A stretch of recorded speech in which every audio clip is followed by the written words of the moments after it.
ja, ich war definitiv schon richtig am Boden in meinem Leben.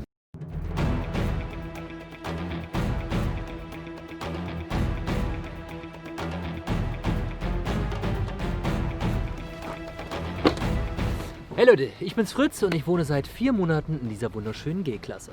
Meine Küche befindet sich hier hinten im Fahrzeug.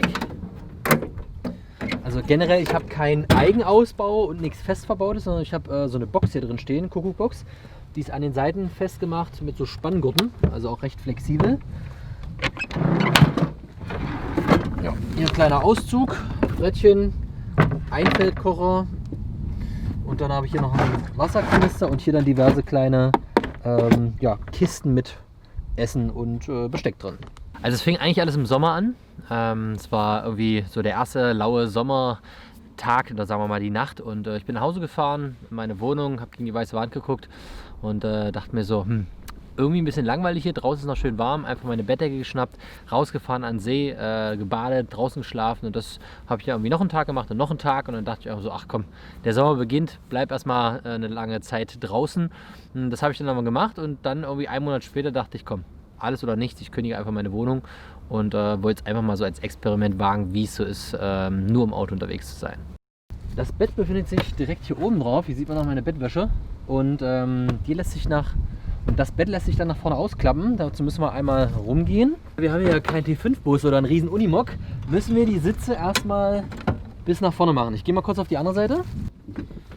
Denn wir müssen hier den kompletten Platz ausnutzen. Lehnen nach vorne. So. Und Sitz nach vorne. Hier ist quasi mein kleines Lager, da kommen wir vielleicht später noch dazu, aber es ging erstmal ums Bett. Das heißt, einmal Kopfkissen und Bettdecke nach vorne geschmissen. Und Schlafsack, denn Herbst wird bald kalt. Und jetzt, Achtung, klappen wir das Ganze hier nach vorne. Und das Besondere ist, wir haben bei diesem System hier so kleine Haken und die machen wir hier oben quasi in die Umlenkung vom Gurt rein. Jetzt noch auf der anderen Seite. So. Und schon ist das Bett aufgebaut.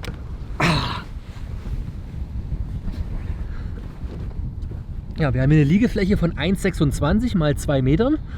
Also kann man entspannt alleine drin schlafen oder wenn man sich sehr gerne hat, auch zu zweit.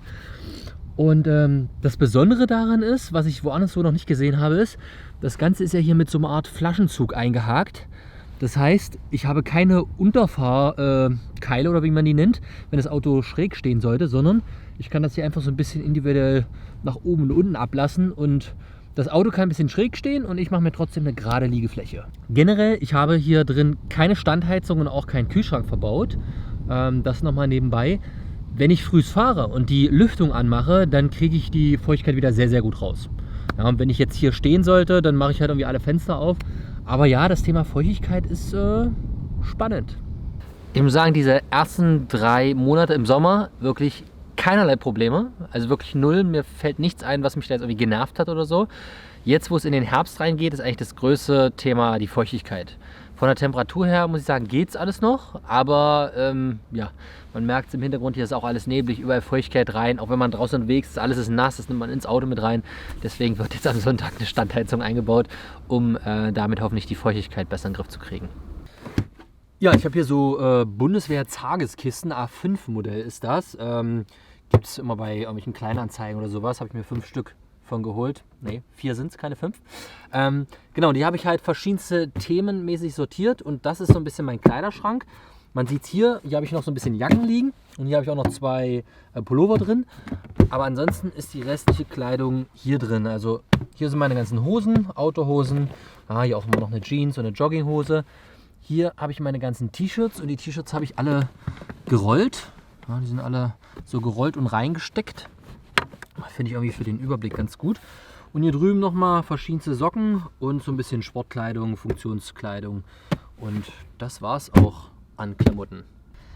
Das ist so eine Powerbank in XXL, sage ich mal. Die lade ich mittels Zigarettenanzünder. Da ist hier vorne das Kabel. Das stecke ich einfach ein und dann während der Fahrt kann das geladen werden. Ich habe auch noch ein Solarpanel dabei. Also jetzt könnte man es auch gut laden, wenn man mal ein paar Tage an einem festen Standort ist.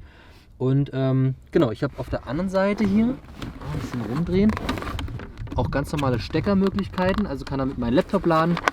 Habe vorne aber auch USB dran für Handy und den ganzen Kram, auch für Kameraakkus. Und ja, das ist so ein bisschen eine mobile Variante, also ist jetzt nicht fest im Fahrzeug verbaut, weil ich einfach auch zum Beispiel so einen Akkukoffer mal gern irgendwie flexibel mit hinnehmen möchte, wenn ich zum Beispiel in Schweden auf einer Kanutour unterwegs bin. Für meine ganze Kameraausrüstung habe ich den einfach mobil mit dabei. Badezimmer ist nicht vorhanden. Ich habe einen kleinen Kulturbeutel, wo ich wirklich alles drin habe, was ich irgendwie hygienemäßig brauche.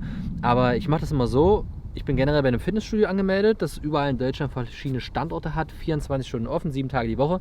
Das heißt, das nutze ich eigentlich so als mobiles Badezimmer, ja, um da auch duschen gehen zu können. Als ich jetzt viel im Ausland war, teilweise auch so Campingplätze. Und ja, sonst, ich mache es halt so, wenn ich in der Öffentlichkeit unterwegs bin, dann nutze ich öffentliche Einrichtungen, und wenn ich im Wald unterwegs bin, dann nutze ich halt den Wald, ja. Was ich, glaube ich, am meisten vermisse, ist ein Badezimmer, definitiv.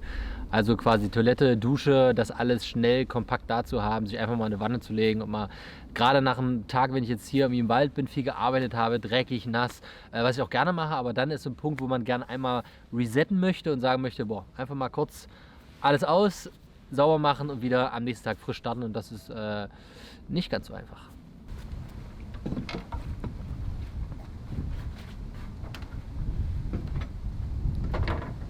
Ich habe generell noch 2 Boxen, die hier auch so Bügel drüber haben, auch nochmal abgeschlossen sind, also extra gesichert und ja, alles festgemacht. Ja, hier habe ich so ein bisschen normalen Kram drin, den ich nicht unbedingt brauche, nochmal ein Kletterseil oder so, nichts Besonderes, aber was halt viel Volumen wegnimmt. Hier hinter noch ein Wassertank, hier mein kleiner Hexenkessel und 2 Spritkanister. Und ich hatte bis vor wenigen Wochen hier vorne tatsächlich noch ein Boot drauf. Das ist so ein Steckkajak, das hatte ich auch noch mit dabei. Genau, ansonsten ist auch noch ein bisschen Beleuchtung verbaut. Ich habe vorne 2 Spot-Arbeitsscheinwerfer, hinten auch nochmal. Und ich habe vorne noch eine Lightbar, die dann einmal nach vorne alles weglasert. Ja, ich habe hier noch eine Seilwinde dran verbaut, hier unten eingehakt.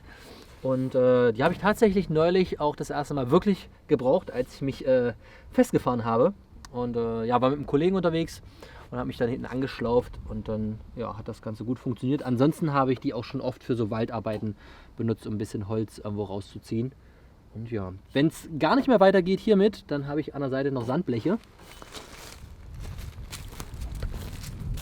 Die sind hier außen dran, sind natürlich mittlerweile keine Bleche mehr, sondern aus Kunststoff. Und ja, da kann man sich damit frei fahren. Also wenn der Reifen sich quasi festgefahren hat, dann kann man die da drunter stecken, muss man erst ein bisschen frei buddeln. Ich habe normalerweise auf der anderen Seite auch noch einen großen Spaten dran, der ist aber gerade in Benutzung.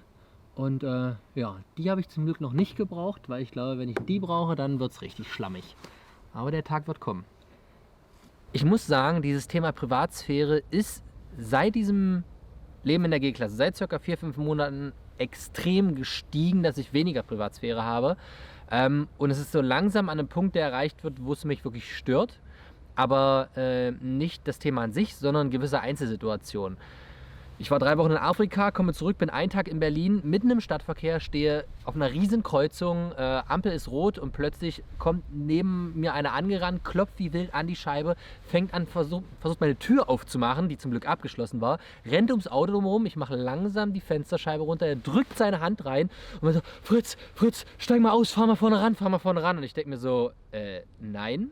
Ich bin mitten im Straßenverkehr, muss gerade wohin, und du kannst nicht einfach hier an meinem Auto rumruckeln und sowas. Und das sind halt immer wieder so Momente, wo so eine Überschreitung der Privatsphäre ist, die mich halt doch schon stark triggern. Also ganz normale Sachen, Foto, Quatschen, alles gut, aber es gibt so ein paar Sachen, die einfach drüber sind, und die nerven echt. Das erste, was ich damals gemacht habe, ist Rückbank raus. Was dann aber ist, wir haben hier alle möglichen Halterungen und alles ist kreuz die quer und wir haben keine Platte. Deswegen habe ich hier so ein bisschen Holz reingebaut, ja, dass wir hier wirklich eine schöne Fläche haben. Und dadurch entsteht dann hier unten so ein kleiner Hohlraum, und das ist für mich so mein Keller. Und hier habe ich halt irgendwie noch so Schlafsackkram drin, ein bisschen Trainingszeug, ja, Rucksackcover, ein paar Wasserflaschen und ja, einfach noch so ein bisschen zusätzlicher Stauraum. Also die Geschichte mit dem Leben im Auto ist auf jeden Fall für mich so ein Experiment, was ich einfach mal gestartet habe. Es ist nichts, was ich mir die nächsten 10, 20 Jahre vorstellen kann. Ich kann mir vorstellen, auf jeden Fall so, das in der Sommerzeit sehr aktiv auszuleben und unterwegs zu sein. Aber glaube ich, gerade so in diesem Halbjahr Winter, Herbst, entweder war die Überlegung halt Deutschland zu verlassen. Allerdings ist da so ein bisschen die Sache, dass ich halt auch gerne hier meine sozialen Kontakte habe und auch Deutschland mag und hier meine Projekte habe und das nur so bedingt geht. Und deswegen so ein Tiny House wäre auf jeden Fall auch eine spannende Geschichte. Würde ich gerne mal Probe wohnen, wenn die Projekte ein bisschen entspannter sind und ich auch die Ruhe dafür habe.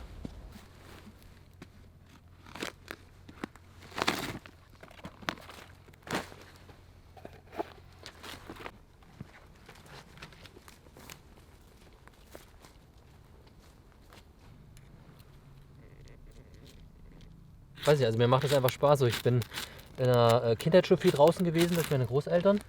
Habe das dann irgendwann so in der Jugend wieder ein bisschen verloren alles. Und ja, habe das dann irgendwie so wiederentdeckt für mich. Ich mag es einfach so, draußen zu sein, Feuerchen zu machen. Ja. Aber ich glaube, dass das so tief in einem schlummert. Also es ist halt auch so ein bisschen natürlich, so ein bisschen back to the roots, mit den einfachen Sachen klarkommen. Und ja, frische Luft genießen.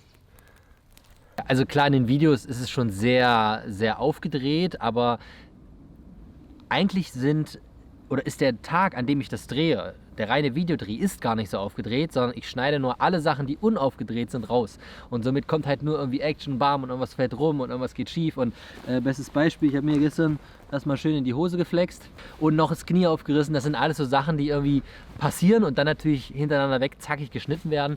Das Ganze ist natürlich schon so ein bisschen optimiert auf YouTube, dass man halt irgendwie viel Action braucht. Aber ansonsten, ich bin eigentlich, glaube ich, ein ziemlich einfacher Mensch. Also brauche nicht viel, um glücklich zu sein, aber ich bin ein absolut freiheitsliebender Mensch. Also wenn ich merke, dass irgendwo so ein bisschen meine Freiheit eingeengt wird, habe ich sofort ein Problem und dann bin ich weg.